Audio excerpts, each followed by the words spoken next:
Welcome to Epic English Podcast in Context. This is episode 21. Hello, everyone. Whether you're listening to us for the very first time or if you're a returning listener who has been with us since the beginning, we are so happy to have you here today. I'm your host. And I'm your English expert. We have a really fantastic topic planned for you today. It's something that comes up all the time in conversation. It really does. But before we get into the English, I just want to ask you a small favor. If you enjoy our show, please take a moment to like this episode. And leave a comment below. Let us know what you think. Yes, and please subscribe to our channel. It really helps us grow and reach more learners just like you. That's right. Your support means the world to us. And as always, we have a very special resource for you. It's a free study guide. We call it a handout. A handout, right? You can find the link to download it in the description just below this audio.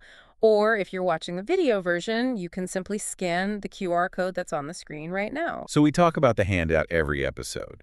But for our new listeners, could you tell them exactly what's inside? I mean, why is it so important for their learning? Of course, I'd love to explain. The handout is, well, it's not just a piece of paper. It's a complete tool for your learning journey. A tool? Yes, it's designed to help you understand everything deeply. Inside the PDF, you'll find 3 specific types of activity. 3 types, okay. Yes. So first, there's a pre-watching activity. These are exercises you should do before you listen to us. They introduce the vocabulary. They get your brain ready. So they prepare you for the topic. Exactly. It's a great way to warm up your mind. Kind of like stretching before you exercise. That's a perfect way to put it. Then next we have the while watching activity. Okay, so this is for during the episode. Right. You do these exercises while you're listening. It helps you focus. It helps you catch the key words and phrases we're using. It keeps your attention on the important parts. And the last one. And finally, there's the after watching activity. These are practice tasks to do after the episode is finished. This is where you test yourself. To see if you really got it. Exactly. You can check if you really understood the lesson. It helps lock that information into your memory. That sounds incredibly useful. Is there anything else in the PDF? Yes. There is one more very, very important thing. We also include the full script. Oh, that's great. It means every single word we say today is written down for you. You can read along with us. This is perfect for, checking your spelling or understanding every sentence. Right. So if we speak too fast, you can just read the script to catch up. Precisely. And remember, everyone, if you want to find a specific part of the episode later, we have timestamps in the description. You can click them to jump to the exact minute you need. Okay, so what's your best advice for today then? How should people use all of this? My best advice is this. Try to listen to the whole episode once, without stopping. Just listen.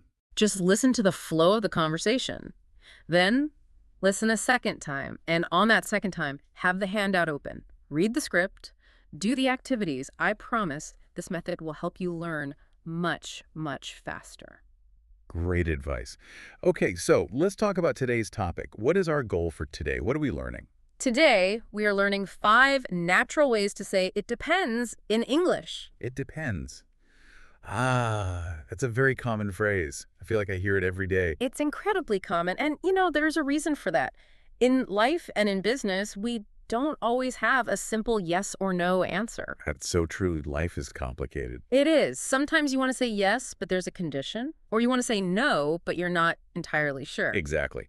The answer can change based on the situation. Precisely. So we need specific phrases to explain that. We need language that handles those gray areas, not just the black and white. I see. So this is all useful for when an answer is conditional. Exactly. We'll look at 5 expressions to handle these situations perfectly. We want you to sound natural, polite, and professional. Okay, let's jump in. I am ready. What is our first expression? Our first expression is the foundation. It's the most common one. It is, simply, it depends. It depends. Correct. So let's look closely at this phrase. The category here is decision-making or just general conversation. So you can use it anywhere, with anyone. Pretty much. Your boss, your teacher, your best friend, even a stranger. It works. Okay, so what does it mean exactly? It's a short, Neutral phrase. It just means the answer is conditional. It's like saying, I can't say yes and I can't say no right now. I need more information. Or that the result relies on something else happening. Exactly. It sounds very simple, just 2 words. It depends, but, and this is important, there's a big rule about how to use it. Oh, I think I know what you're going to say.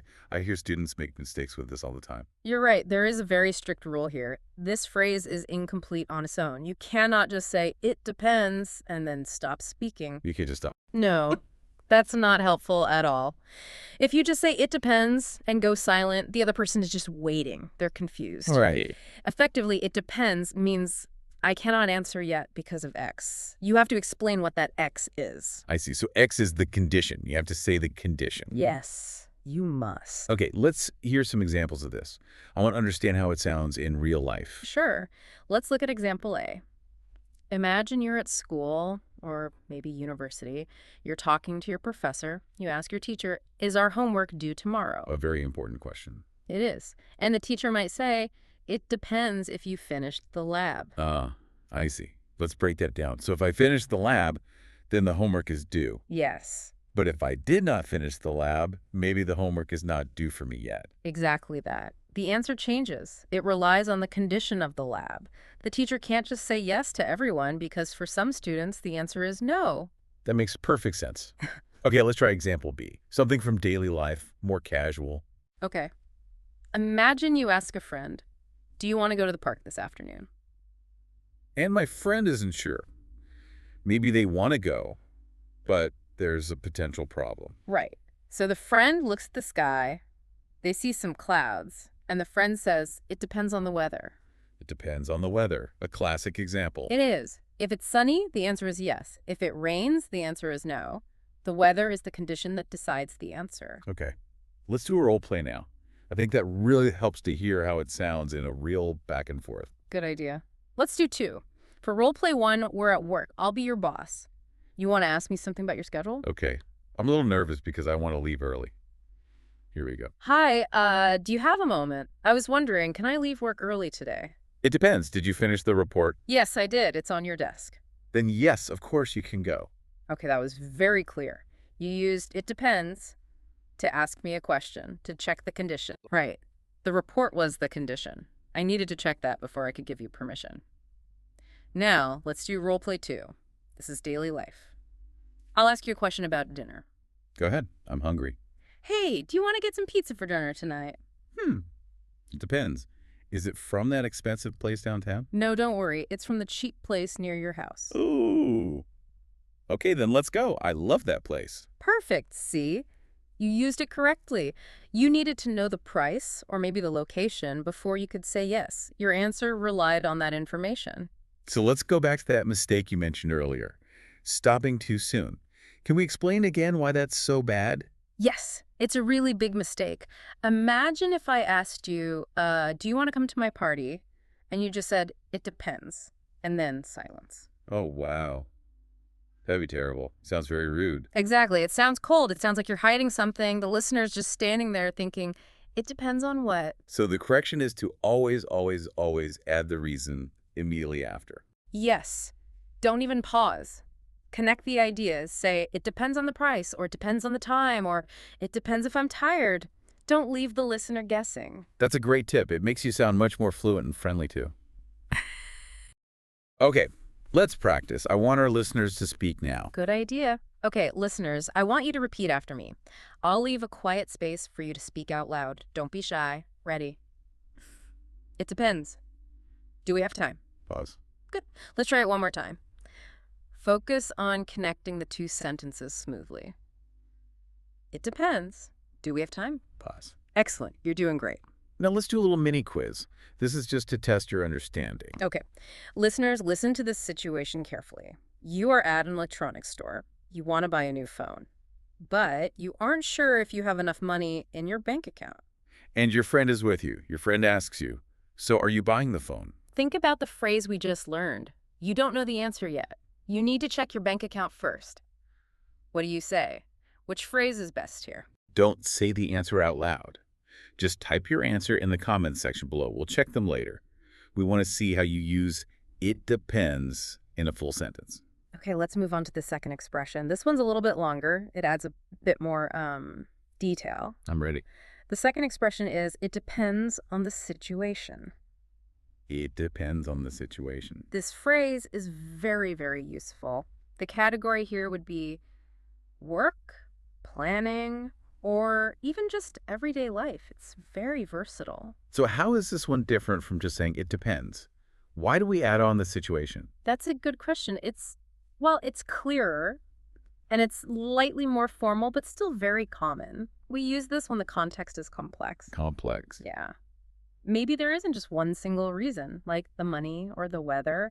Maybe there are many different factors to consider. Maybe the whole decision is just complicated. So it's not just one thing, it's everything. Exactly. It shows you're thinking about the big picture. You're considering the whole context, the whole situation. Can you give us an example? Yes. Example A is from work. Imagine you're a manager. You are deciding whether to send an email to a client or make a phone call. Okay, that's a common problem. Which one is better? To write or to call? Well, it depends on the situation. Huh, I see what you did there. Explain.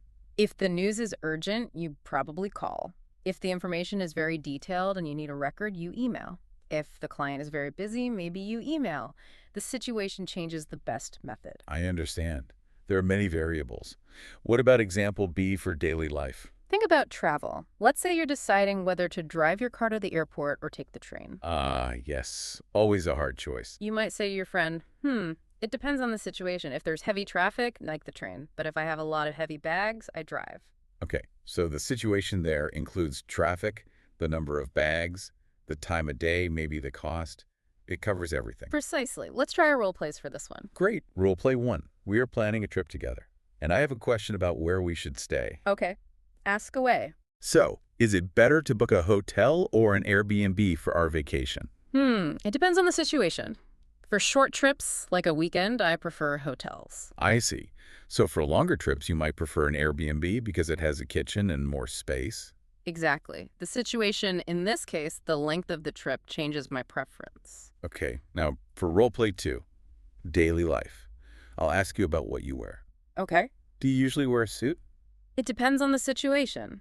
Only for special things, like weddings. Perfect. So you don't wear a suit to the grocery store. No. That would be very strange. The situation has to be special. Is there a common mistake to avoid with, it depends on the situation? Yes, there is. And it's a bit of a subtle one. The mistake is using this phrase when the answer is actually just no. Can you explain that a bit more? Sometimes people use this to avoid answering a difficult question. They think it's more polite, but it's actually just confusing. Kind of like making an excuse.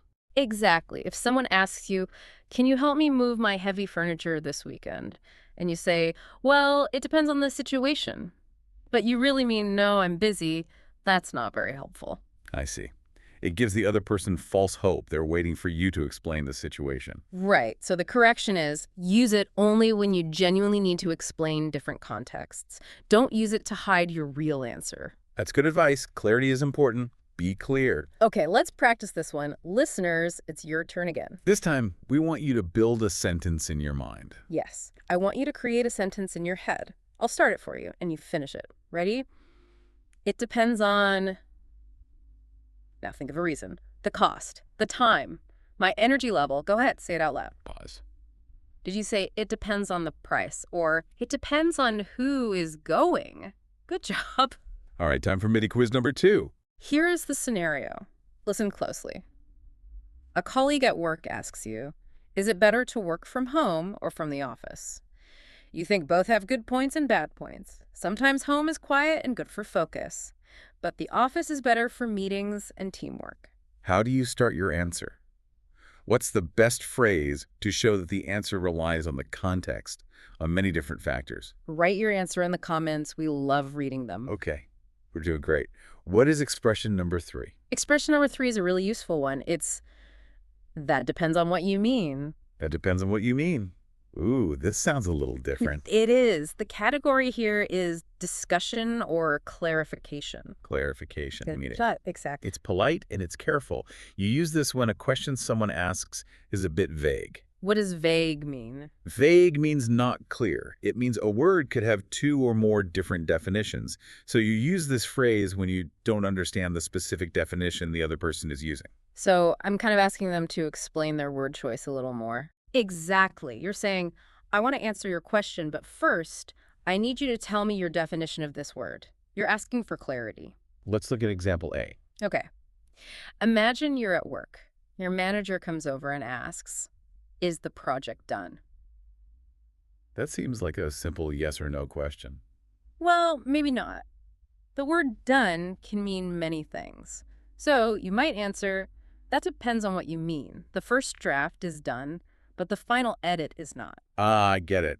Done could mean I finished writing it, or it's ready to send to the client. Two different things. Correct. If you just say yes, they might send the unfinished draft, so you have to clarify. Okay, example B, daily life. Someone asks you, is that city expensive? Expensive is such a relative word. What's expensive for me might be cheap for you. True. So you could say, that depends on what you mean. The rent is very high, but the food is quite cheap. That's a much more helpful answer. It gives more detail and separates the different costs. Let's do the role plays. With this one, your intonation, your tone of voice is really important. Role play 1. We're talking about technology. Okay, I want to know about a new computer program. Hey, is the new software difficult? That depends on what you mean. It's hard to install, but it's very easy to use. That is a perfect distinction. The installation is hard, the daily usage is easy, so the answer is both yes and no. Exactly. Now, role play 2.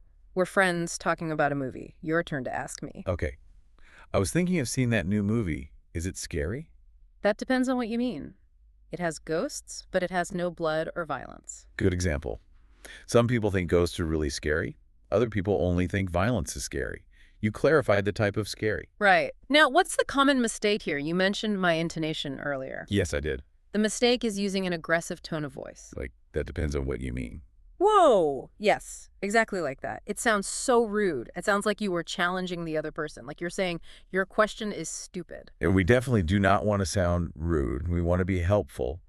So what's the correction? The correction is to keep your tone soft and curious. You want to show that you genuinely want to help answer correctly. Try using a rising intonation at the end, almost like a question. That depends on what you mean. Soft and curious. I like that. It sounds more like an invitation to talk more, not like you're starting a fight. Exactly. Let's practice that intonation. Listeners, repeat after me. Really listen to how my voice goes up at the end. That depends on what you mean. Pause.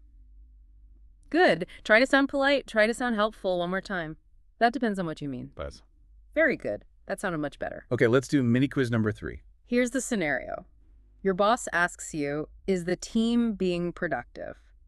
Now, you're not sure how to answer. Productive could mean they are working very fast, or it could mean they are doing very high quality work, but more slowly. You need to clarify the definition of productive before you can give a good answer. What phrase helps you do that politely? Remember, be polite. Type your answer in the comments. We are moving quickly. Expression number 4. This one is a bit more professional. This is for all our listeners in business. Expression 4 is, it depends on what we're prioritizing. It depends on what we're prioritizing. That's a big word. Prioritizing. It is. To prioritize means to decide what is most important, what is number 1, what is number 2. Okay, so the category here is definitely professional, maybe work discussions, or strategy. Correct. So when do we use this one? Well, its meaning is very professional and focused. It shows you're thinking about goals. It's best for business meetings, especially when you have to choose between 2 good options. Like speed versus quality. That's the classic example. Speed versus quality. Or Yeah. price versus quality. Often, we can't have everything. We can't be fast, A&D, cheap, and high quality. We have to choose. So both options are good, but we can only pick one. We have to prioritize. Exactly. Let's look at example A at work. You're in a meeting choosing a marketing strategy. Okay. Someone asks for your opinion. You might say, well, it depends on if we prioritize reach or engagement. Reach means how many people see the ad. Engagement means how many people like or comment on it. Right. And you usually have to choose one primary goal. When you use this phrase, you sound very smart. You sound like a strategic thinker. Okay, what about example B? Can we use this in daily life? Yes, but in semi-formal situations, like planning a group vacation budget with your family. Money talks. Yeah. Always serious. Someone asks, should we get the cheap hotel or the expensive one? The answer, it depends on if we prioritize luxury or saving money. That's a very logical way to frame it. It takes the emotion out of the decision. It really does. Let's try the role plays. Role play 1, we're at a business meeting, we're about to launch a new product. So should we launch the product now or should we wait another month? It depends on what we're prioritizing. If we prioritize speed to market, we should launch now. And if we prioritize having a perfect bug-free product, we wait. Exactly. It frames the choice very clearly. Okay, role play 2, we're buying a car. You ask me. Okay, should we buy the big car or the small car? Well, it depends on what we're prioritizing. Gas, mileage, or space. Perfect. You identified the trade-off. Yeah. If you want to save money on gas, get the small car. If you want space for your family, get the big car. Right. So what's the common mistake with this phrase? The mistake is using it in very casual, everyday settings. Can you give me an example of when it would sound weird? Sure. If I ask you, do you want a ham sandwich or a cheese sandwich? And you reply, it depends on what we're prioritizing. That would sound ridiculous. Like a robot is choosing lunch. Yes, it's too formal, too serious for a simple sandwich. So the correction is to reserve this for analytical conversations or serious planning. Got it. Keep it for the boardroom, not the lunchroom. Okay, let's practice. Listeners, I want you to fill in the blank. The sentence is, it depends on what we're prioritizing, or... Yeah. Think of 2 things you have to choose between. Speed or quality. Price or comfort. Fun or sleep. Go ahead and say it. Did you think of 2 options? Good job. All right, time for mini quiz number 4. Here is the scenario. You're in a meeting. Your team must choose a supplier.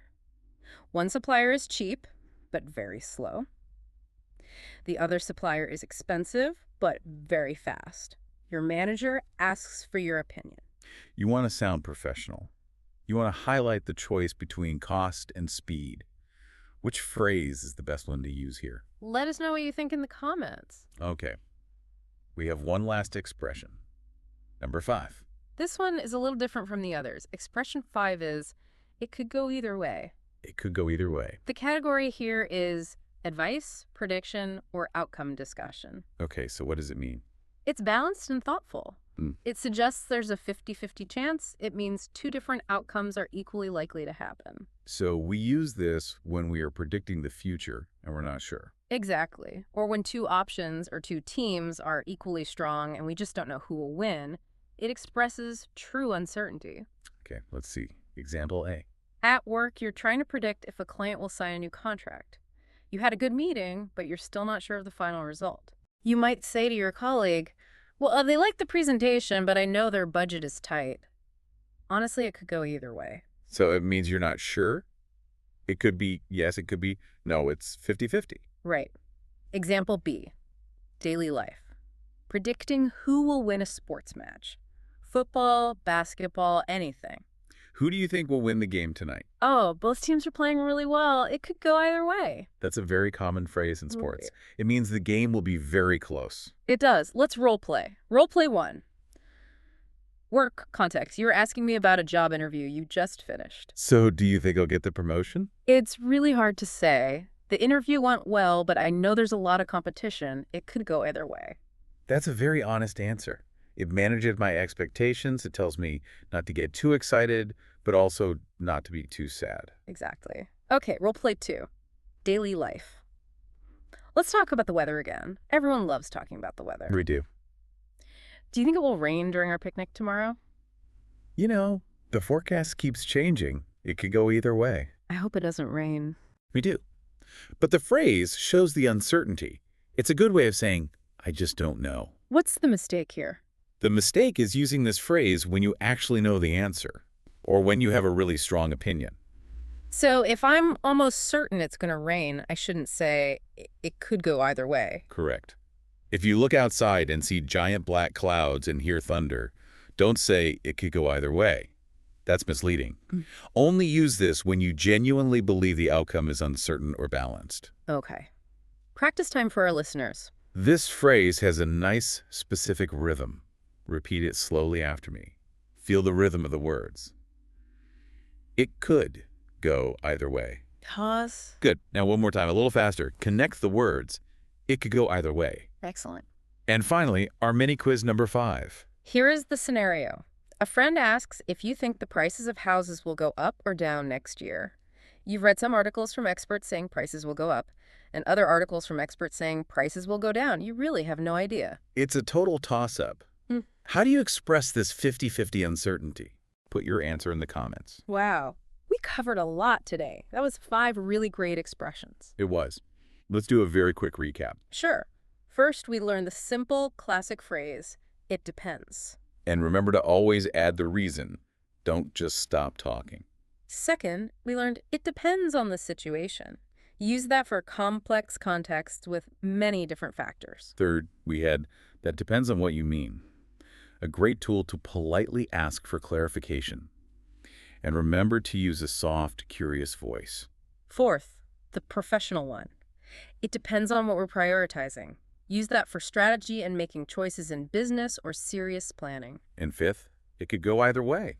Use this for predictions when the chance is really 50-50. Those are 5 powerful tools for your English toolbox. And I want to remind everyone about the 5 quiz questions we asked today. Yes, please write your answers in a comment section below. We will read everyone, we'll reply with the correct answers, and give you a like. We love seeing your progress. And please don't forget to download the free handout. It has the full script and all the exercises we talked about. Yes. Listen to this episode again tomorrow. Use the script. Do the activities. It will really help you remember these phrases forever. Thank you so much for listening to Epic English Podcast in Context. We hope you feel more confident using all these ways to say it depends. Join us next time for episode 22. We have another great topic planned for you. See you next time. Goodbye, everyone.